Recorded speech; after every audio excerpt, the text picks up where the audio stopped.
But I think for us, just having that in our back pocket to know that we can stay calm, cool, and collective. Mesdames et messieurs, bonjour, bonsoir. Je suis PF pour LTLT, Lakers tout le temps, la chaîne francophone des Lakers. Dans l'émission d'aujourd'hui, je reviens sur la victoire des Lakers dans un match exceptionnel, un match à couper le souffle. Eh bien, dites-moi, si ça va être comme ça toute la saison, ça va être difficile pour les cardiaques. Les Lakers ont gagné ce match hier soir, mais c'était pas facile et les Clippers, me semble-t-il, sont un candidat sérieux. Nous allons analyser tout ça. Lakers tout le temps, c'est tout de suite. Step 1, wake up early, gonna rise with the sun. Step 2, get some good, some food in you. Step 3, think real hard about what you wanna be. Step 4, everybody just do your thing. Wake up, today's gonna be a good day. Wake up, today's gonna be a good day.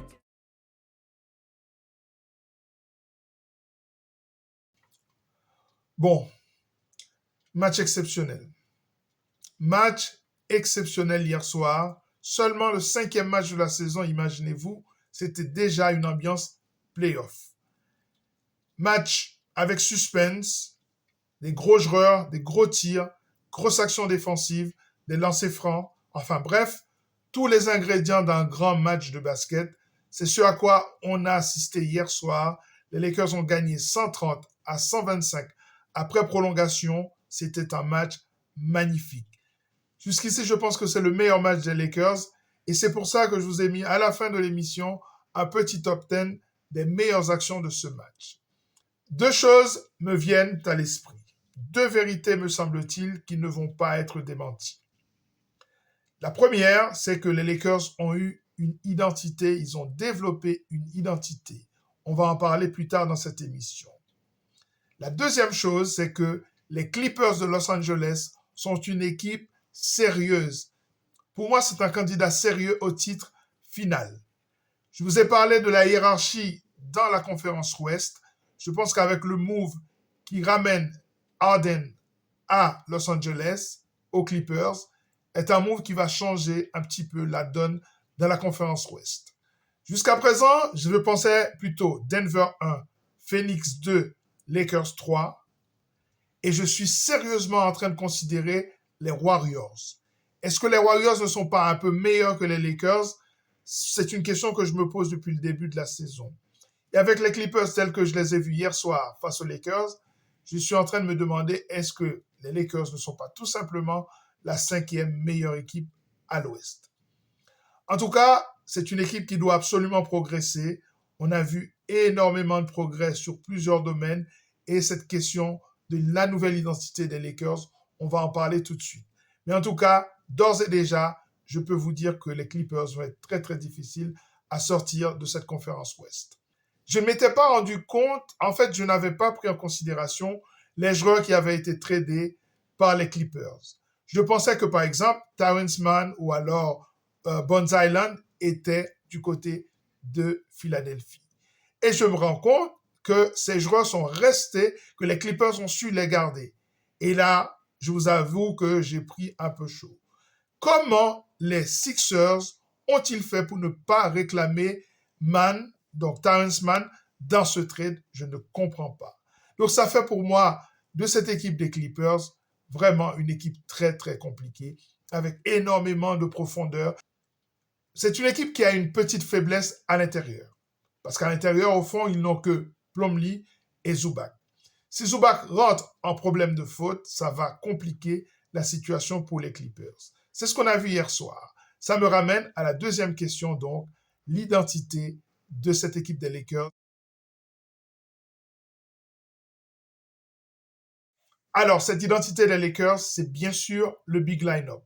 Pour moi, c'est le line-up gagnant de cette équipe des Lakers qui a été très performant, notamment face aux Phoenix Suns. On a vu quand Christian Wood plus LeBron plus AD étaient dans le front court, là, ça compliquait pas mal la situation pour l'équipe adverse. On l'a vu aussi face à Orlando et on l'a vu hier soir. Hier, il y a eu un moment où les Lakers ont joué avec les 3 bigs, c'est-à-dire Hayes, Wood et aussi Anthony Davis. Je pense que ça va poser problème à pas mal d'équipes. Est-ce que ce ne sera pas trop lent? Est-ce que ça ne va pas sacrifier le spacing? Mais en tout état de cause, ce big line-up pose pas mal de problèmes à l'équipe adverse, surtout au niveau du rebond. Hier soir, les Lakers ont gagné la bataille du rebond et ce front de court était en double-double. En tout cas, ils ont tous eu plus de 10 rebonds.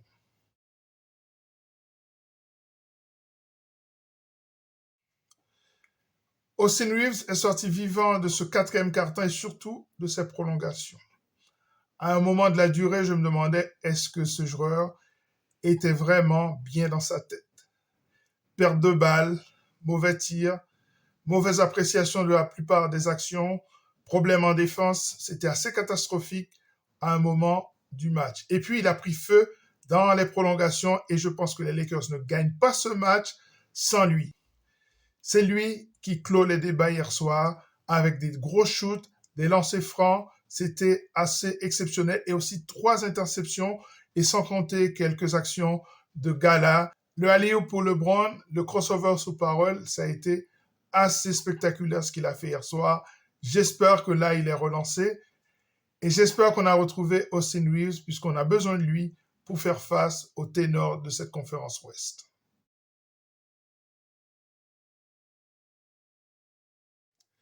Les Lakers ont un Big Three et c'est LeBron, AD et D'Angelo Russell. D'Angelo hier soir qui était particulièrement efficace et je vous l'ai dit, c'est un joueur qui est capable de porter cette équipe sur son dos et qui est capable de marquer des points avec une facilité assez déconcertante. Parfois, ça peut être de la nonchalance, on peut avoir des négligences en défense, notamment il a failli coûter le match aux Lakers hier soir. Mais en tout cas, ce trio va à plein régime et je pense que cela est de très bon augure pour les Lakers cette saison.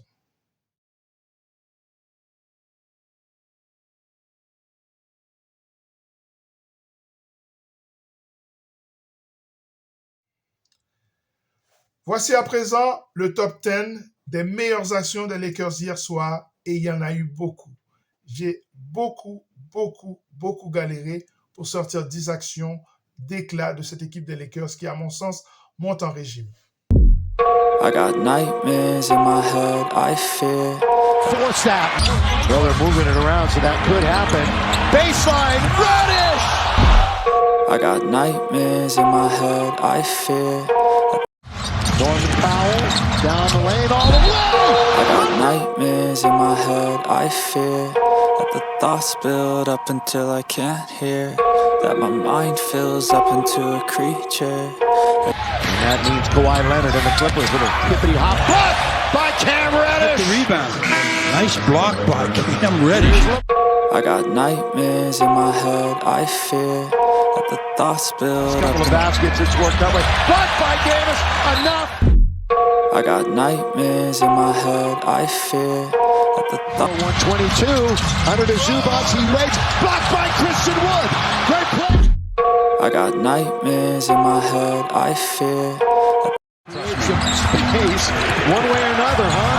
Blocked, double-handed! I got nightmares in my head, I fear. Trying to lose Reddish. And Reddish picks his pocket. Great play. D'Lo all the way. Defense, offense, but... I got nightmares in my head, I fear. That the thoughts build. Oh, the move. And Reeves. What a cross. Because of that crossover that put Norman Powell down. I got nightmares in my head, I fear. That the thoughts build up And here until. comes Westbrook. He's got Leonard on the right wing side, but Rex is going to take it. Easily blocks it off the window. I got nightmares in my head, I fear. Got it back on quickly. Now he's got speed. They find him. Throw it down. I got nightmares in my head, I fear. That the thoughts build up until I can't. Foul, didn't get it. Now Reeves looks to attack. Off balance. Count it. I got nightmares in my head, I fear. Defender, Wood, take it away. It's a 3-on-1. Reeves. Voilà, ça est terminé pour cette émission consacrée à cette victoire des Lakers hier face à l'ennemi juré. Prochain match des Lakers en déplacement à Orlando. Ça va être difficile. Je vous ai déjà parlé de cette équipe des Magic d'Orlando Une équipe avec beaucoup de talent et qui joue en défense. À très bientôt sur cette chaîne pour une nouvelle émission consacrée à cette franchise mythique. À très bientôt. Ciao.